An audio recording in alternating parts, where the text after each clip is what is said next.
introductory part of the chemistry of water treatment. So the standards for drinking water vary according to the type and size of the water system. First type is the community water system. It is one that serves the same people year-round, for example, those in the cities and small towns that provide water to the residents, home, condominiums, and mobile home parks. Next is the non-community water system. It serves the public but does not serve the same people on a year-round basis. So the third one is the non-transient non-community water system, or the NTNCWS. It is defined as one which serves the same people for 6 months but not year-round. Last one is the transient non-community water system, or the TNCWS. Rest areas and campgrounds are considered transient non-community because they serve public but do not serve the same individual for more than 6 months. So drinking water standards are classified either as primary or secondary. The primary drinking water standards are established to ensure safe, finished water.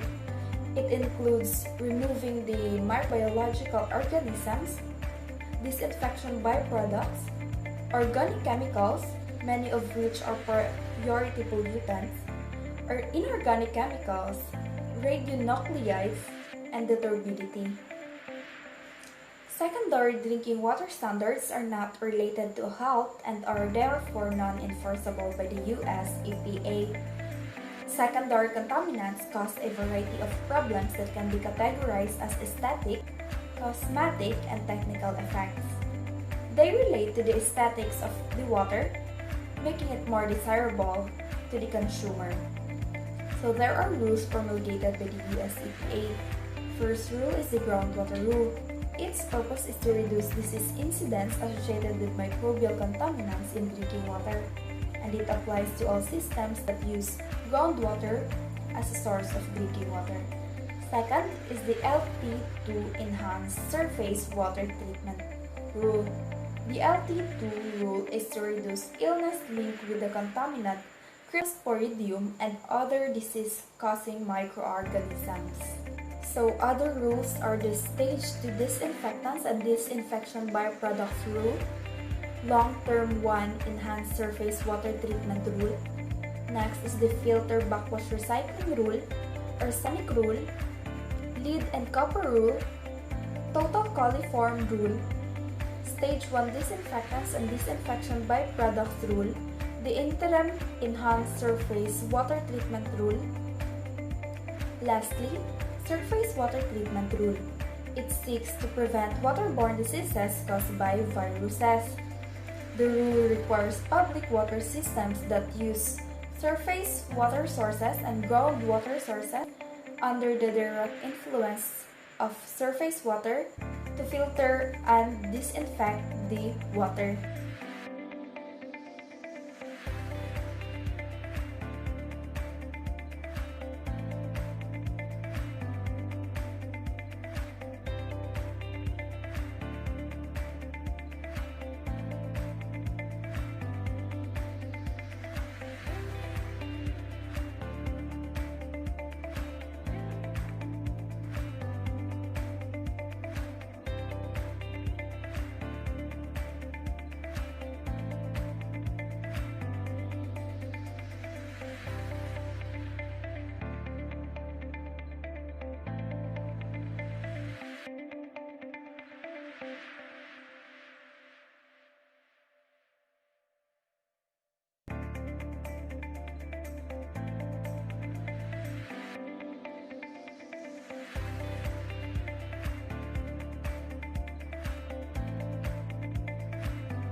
There are 4 categories used to describe the quality of the drinking water.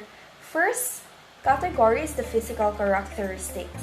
Physical characteristics relate to the quality of water for domestic use and are usually associated with the appearance of water, its color or turbidity, temperature, and in particular, the taste and odor. The second one is the chemical characteristics. The chemical characteristics of waters are sometimes evidenced by their observed reactions, such as the comparative performance of hard and soft waters in laundering. So most often, differences are not visible. Third one is the microbiological. Microbiological agents are very important in their relation to public health and may also be significant in modifying the physical and chemical characteristics of the water. So the last one is the radiological. The radiological factors must be considered in areas where there is a possibility that the water may have come in contact with a radioactive substance.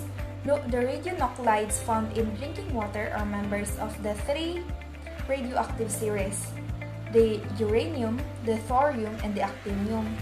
So the radioactivity of the water is of course a public health concern in these cases. Consequently, in the development of a water supply system, it is really necessary to examine carefully all the factors that might affect the intended use of a water supply source. So coagulation. The coagulation is a method used to alter the colloids so that they will be able to approach and adhere to each other to form a larger flock particles. Its objective is to turn the small particles of color, turbidity, and bacteria into a larger flux, either as precipitates or suspended particles. So kay dili man enough ang filtration sa pag-infuse sa tubig or pagtanggal sa turbidity, color, bacteria, virus, or unsa pa diha, mao na ang mga gagmay na particles padakuon or pagsasamahon pag itibo para dali na sila magsettle sa bottom.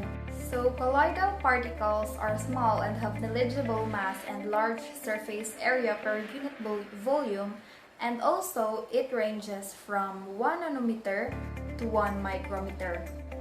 So why is it that the colloids are suspended in a solution and can't be removed by sedimentation or filtration? So the particles in a colloid range are too small to settle in a reasonable time period, and it is too small to be trapped in a pores of a filter. So for colloid to remain stable, they must remain small, and most colloids are stable because they possess a negative charge that repels other colloidal particles before they collide with one another. And because colloids are stable, we need to destabilize it para masala na to siya, diba kayo? Sa filtration din siya ma-filter tanan kay tungod sa iya kagagmay, and because dili sila magdikit kay garepel sila, pareho silang charge which is negative charge. So in order to destabilize the particles, we must neutralize the charge, and such neutralization can take place by adding an ion of opposite charge.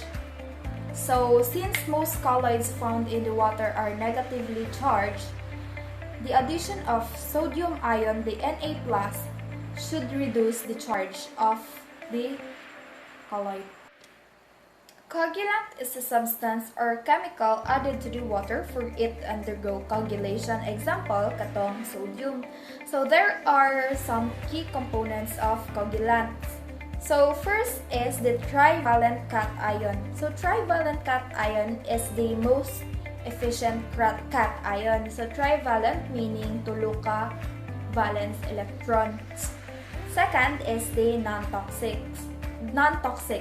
This requirement is obvious for the production of safe water.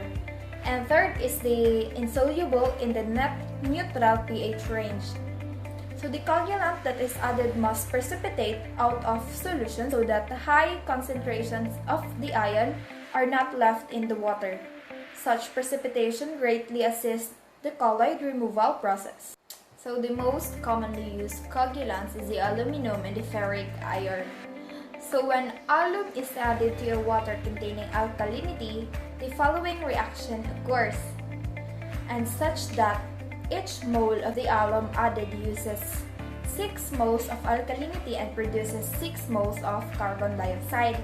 So the above reaction shifts the carbonate equilibrium and decreases the pH. However, as long as sufficient alkalinity is present and the CO2 gas is allowed to evolve, the pH is not drastically reduced and is generally not an operational problem. So in ferrous sulfate, the oxygen is required for oxidizing the ferrous ion to ferric, since ferrous hydroxide is soluble, and the pH must be raised to approximately 9.5 so that the ferric ions are precipitated as ferric hydroxide. And the ferric sulfate is dense, and it is where the rapid settling flux are produced, and the optimum pH range for ferric sulfate is from 4 to 12. Ferric chloride is also dense, and the rapidly settling flux is produced when the ferric chloride is used as the primary coagulant. The ferric chloride reacts with the natural alkalinity. So if the natural alkalinity is insufficient for the coagulation process, lime or sodium hydroxide may be added to increase the alkalinity. It is shown in the following equations. Next is the coagulant aids. So there are 4 types of coagulant aids. These are the pH adjusters, activated silica, clay, and the polymers. So the pH adjusters comprises acids and alkali used to adjust the pH of water in the optimum level during coagulation. The acid that is commonly used to lower the pH is sulfuric acid, while the base commonly used to raise the pH are either lime or soda ash. So next is the activated silica. So the addition of activated silica is especially useful for treating highly colored, low turbidity waters because it adds weight to the flux. But however, activation of silica does require proper equipment and close operational color, and many plants are hesitant to use it. The third one is clay. The clay acts just like an activate silica. It adds weight to the flux but with slightly negative ions. It is useful for colored, low turbidity water, but clay is not commonly used. So the last one is polymers. So polymers are long-chain carbon compounds of high molecular weight that have many active sites. It can be anionic, cationic, or the non-ionic.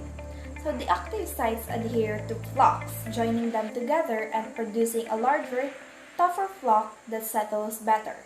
So this process is called the interparticle bridging.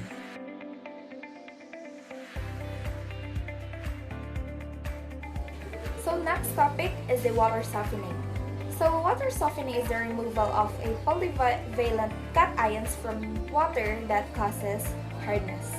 Hardness is primarily attributed to the divalent metallic cations like calcium and magnesium. So one way to remove the ions that causes hardness to water is through the chemical precipitation. This involves the addition of lime and soda ash to soften the water. And what's with this hard water? So hard water does not lather well, so therefore it leads to higher consumption of soap and detergents. It produces scum in the bathtub, shower stall, and plumbing fixtures. And also it produces scale in water heaters, boilers, and pipes blocking the flow of liquid. So the hardness of water deals more with the aesthetics, but if you will eliminate the hardness using lime softening, it will also remove the heavy metals present in the water like arsenic, chromium, lead, and mercury. So it is a two-way solution. So the total hardness in water is defined as the sum of the calcium and magnesium ions, because these are the prevalent species present especially in the groundwater. So TH, or the total hardness, equals to calcium plus magnesium. That is how we are going to get the total hardness. So there are two types of hardness, the carbonate hardness and the non-carbonate hardness. So carbonate hardness, it is associated with carbonate and non-carbonate ions. The temporary hardness can be removed by heating the water and can also be removed by lime, either as quicklime or dehydrated or slaked lime. So in carbonate hardness, if the alkalinity in the water is less than the total hardness, the carbonate hardness is equal to the alkalinity, and the water must be treated with both lime and soda ash. Mathematically, this is expressed as follows. And non-carbonate hardness is caused by ions that are associated with non-alkaline ions such as the chloride and the sulfate. Typical species include magnesium sulfate, magnesium chloride, calcium chloride, and calcium sulfate. So permanent hardness cannot be removed by heating water. So the non-carbonate hardness is calculated below, where NCH is expressed in mech per liter or mj per liter. So next is the chemical precipitation. So in chemical precipitation, the chemical precipitation of hardness-causing ions has traditionally been accomplished by adding lime and soda ash to water. Soda ash may be omitted when the magnesium ion concentration is less than 40 mj per liter as calcium carbonate, and when the non-carbonate hardness is insignificant. So the general form of a dissolution reaction is this. The more familiar form of the solubility product expression as follows, where Ksp is the solubility product constant, the A raised to positive Y is the molar concentration of cation species, the B raised to negative X is the molar concentration of anion species, while the X is the moles of cation species and the Y is the non-anion species. For lime soda ash softening stoichiometric equation, its objective is to precipitate the calcium as CaCO3 or calcium carbonate and the magnesium as MgOH2. So in order to precipitate the calcium carbonate, the pH of the water must be raised to about 10.3, and to precipitate magnesium, the pH must be raised to about 11. So in lime soda softening, there are 5 important softening reactions. First is the neutralization of carbonic acid. The pH is raised to neutralize the CO2, which is the principal acid present in water. Second one is the precipitation of carbonate hardness due to calcium. The pH is raised to 10.3 to precipitate the calcium carbonate. And the third one is the precipitation of carbonate hardness due to magnesium. We need to add more lime to achieve the pH 11. So the fourth one is the removal of non-carbonate hardness due to calcium. Since lime cannot remove NCH or non-carbonate hardness, soda ash will be used to remove the CaCl2. And the fifth one the last one is the removal of non-carbonate hardness due to magnesium. There is no change in the hardness because the calcium is still in the solution. And to remove the calcium, we must add soda. In water softening, there are 3 softening processes: the single-stage selective calcium removal treatment, the 2-stage excess lime soda ash treatment, and the split flow treatment. A single-stage softening or selective calcium removal can be used on waters with a magnesium concentration less than 40 mg per liter as calcium carbonate.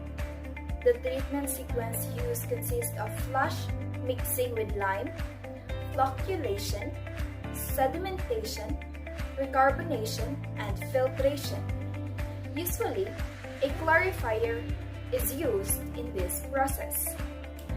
So to remove the calcium carbonate hardness in the water, lime is added. And if there is magnesium hardness that needs to be removed, excess lime is needed.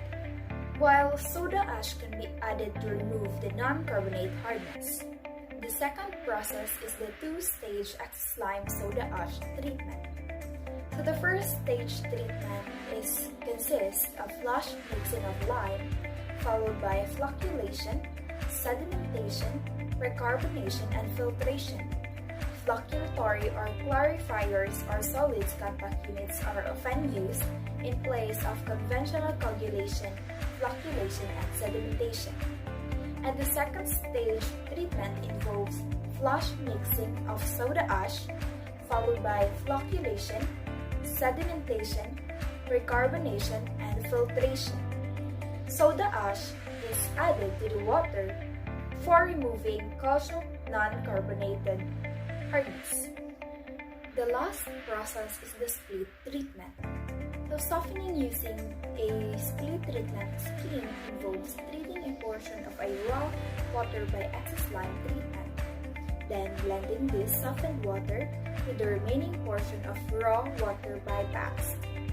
The ratio of the bypass flow to treated water is determined by using the following equation.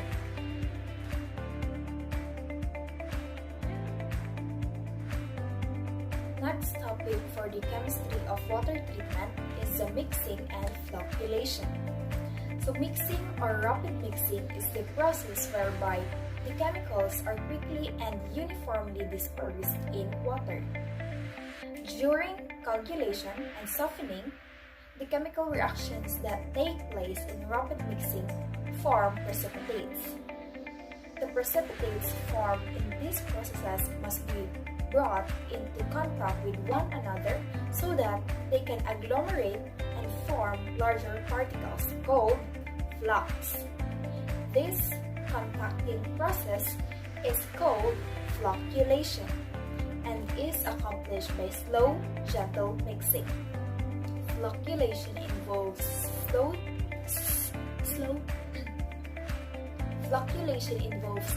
stirring or mixing of destabilized colloids to promote particle aggregation and removal during subsequent settling operations. Mixing cannot be too intense as the fragile flocks will tear into smaller fragments and not settle properly. And the paddle wheel flocculators and vertical turbine mixers are the primary types of devices used in water treatment. Paddle wheel flocculators may use horizontal or vertical shafts, but typically horizontal shafts are preferred at conventional water treatment plants. It rotates from 1 to 5 RPM or revolutions per minute. The power dissipated in the water by a paddle wheel flocculators is calculated using these equations, where P is the power dissipated in water, the CD is the coefficient of drag equal to 1.8 for flat blades, and A is the area of paddles, while P is the density of water, and VR is the velocity of the paddles relative to water. While a vertical shaft turbine flocculators, it is a type of flocculator that has an impeller attached to a vertical shaft that is rotated by an electric motor. And the vertical shaft turbines rotate from 10 to 30 RPM. And also, there are different types of impellers that produce either radial or axial flow mixing.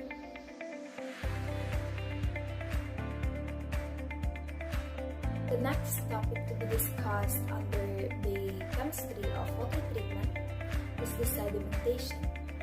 Sedimentation basins are usually rectangular or circular with either a radial or upward water flow pattern.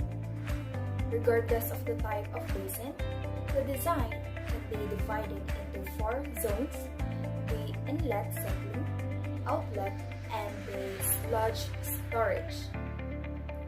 Particles that will settle within a reasonable period of time can be removed in a sedimentation basin, are also called a clarifier. Discrete settling, which occurs in grit chambers at wastewater treatment facilities, can be analyzed by calculating the settling velocity of the individual particles contained within the water. There are two types of settling that are typically encountered: the free settling and the flocculent settling. Free settling is observed when there are discrete or non-flocculent particles whose size, shape, and specific gravity do not change with time as they settle. Particles settle as individual entities, and there is no interaction between particles. Flocculent settling occurs in primary clarifiers and during settling of coagulated water and wastewater. As flocculent particles settle, their size, shape, density, and settling velocity will change with time. Newton's law or Stokes' law cannot be used for modeling flocculent settling. The next topic is filtration. It is a process of separating suspended or colloidal impurities from water by passage through a porous medium, usually a bed of sand or other medium. The water fills the pores between the sand particles, and the impurities are left behind either clogged in the open space or attached to the sand itself. At most water treatment plants, granular media filters are used.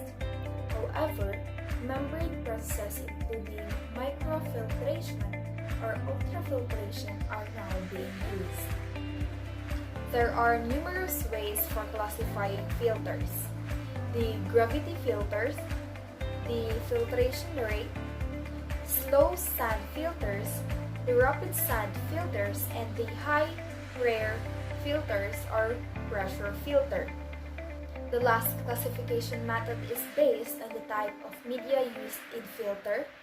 We have the single media or monomedia filters, which have only one type of media, which is typically sand or crushed anthracite coat. Or it can be dual media filters. It is normally consists of a layer of coarse anthracite coat above a layer of sand. Or a multimedia filters such as a tri-media filters. It is consists of layer of coarse anthracite coat above a layer of sand and a layer of garnet or illuminate below the layer of the sand. Suspended solids removal mechanism includes depth filtration. Depth filtration utilizes the thickening of cellulose-based filter media, and this depth matrix is used to trap suspended particles, separating them from their or carrying fluid. We also have surface draining or mechanical screening of suspended solids that occurs when the particles being removed are larger than the pore space through which the water is flowing. A straining is the primary removal mechanisms that occurs in slow sand filtration. So in filter media, the effective size and uniformity coefficient are the two key parameters in specifying filter media. The effective size is determined from a sieve analysis curve and represents the media for which 10% by weight of the grains are smaller. And the uniformity coefficient is a measure of the size range of the media. And now we have the granular media filtration. The primary goal of granular media filtration is to use the entire filter bed for solid removal rather than being strained at the surface. And now we have the backwashing of filters. Periodically, granular media filters must be backwashed to remove particles and turbidity that build up during the filter run. Operators backwash a filter based on one of the following scenarios. First is when the head loss through the filter reaches 8 to 10 feet, and when the turbidity in the effluent reaches a specific level such as 0.20 MTU, and when the filters has be in operation for a specified amount of time, which ranges between 24 to 96 hours. Now let's move forward to filter arrangement. So filters are typically placed adjacent to one another along one or both sides of the pipe gallery or gullet.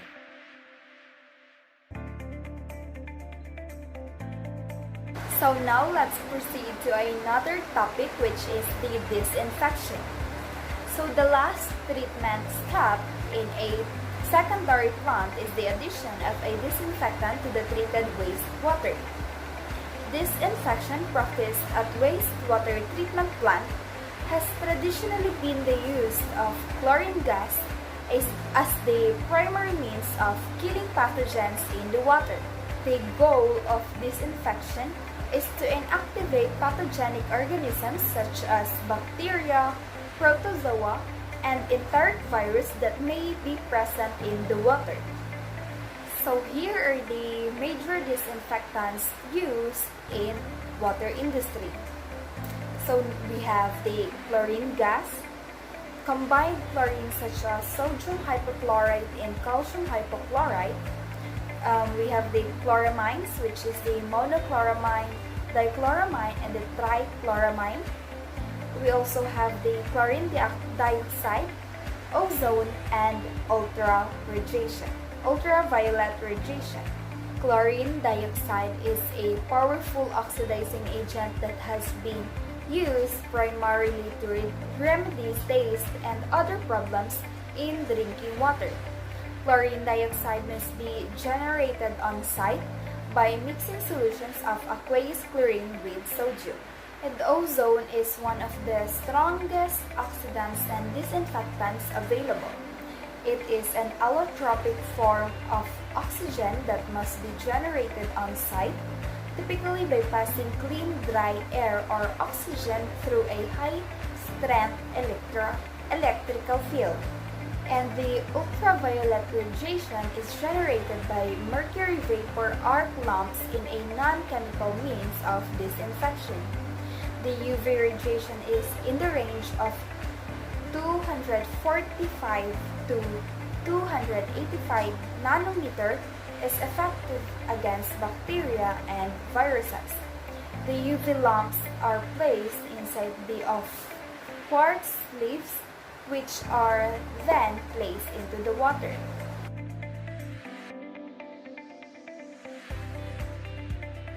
The second to the last topic we're going to discuss in the chemistry of water treatment is the absorption.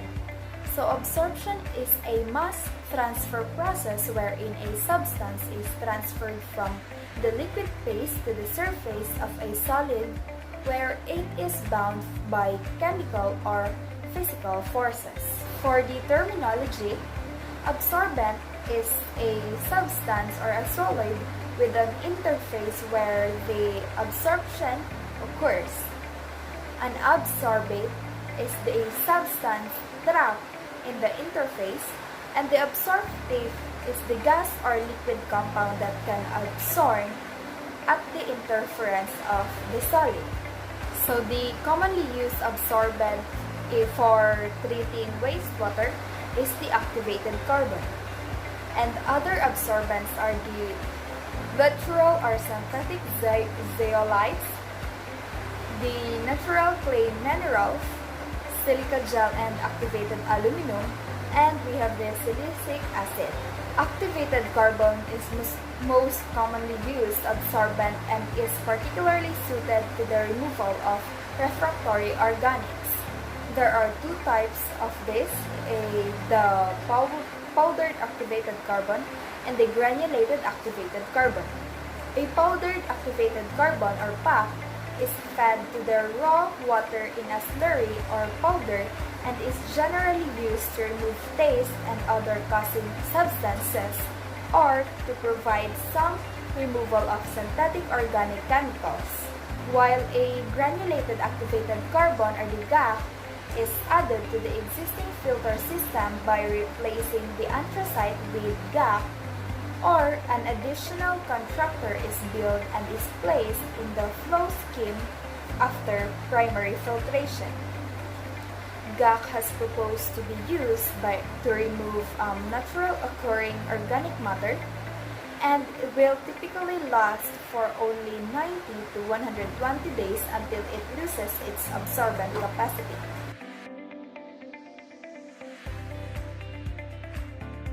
And finally, we are on our last topic for chemistry of water treatment, which is the membranes. So a membrane is a thin layer of material that is capable of separating materials as a function of their physical and chemical properties when a driving force is applied across the membrane.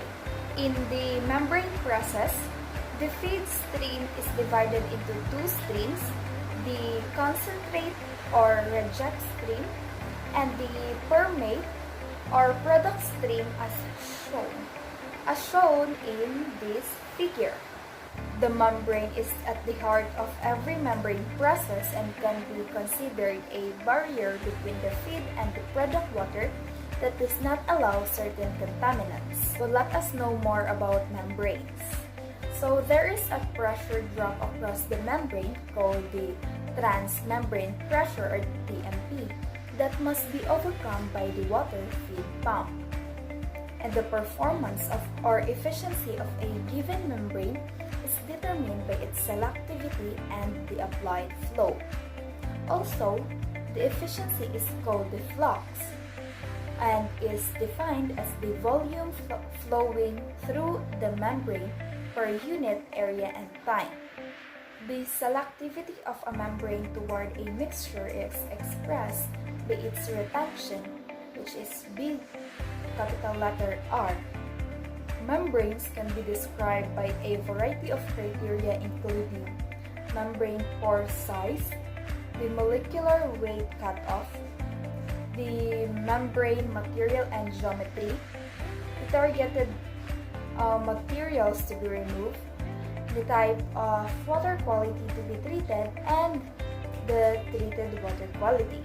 Along with these criteria, membrane processes can also be categorized broadly into pressure-driven and electrically driven processes. We have here the reverse osmosis. This process has traditionally been employed for the removal of salts from brackish water and seawater. It depends upon applying high pressure across the membrane in order to overcome the osmotic pressure differential between the saline feed and product waters. We also have the nanofiltration or NF. This process is also called membrane softening. It lies between the RO, the reverse osmosis, and ultrafiltration. This membrane process employs 500 to 1000 kPa for operation. And lastly, the ultrafiltration or the UF. UF membranes cover a wide range of MWCOs and pore sizes. Operational pressures range from 70 to 700 kPa depending on the application. Also, the last one is the microfiltration. A major difference between MF and the UF is membrane pore size. The pores of MF are approximately an order of magnitude greater than those of the UF. The primary application for this membrane process is particulate and microbial removal. That's all for the chemistry of water treatment. Thank you for listening.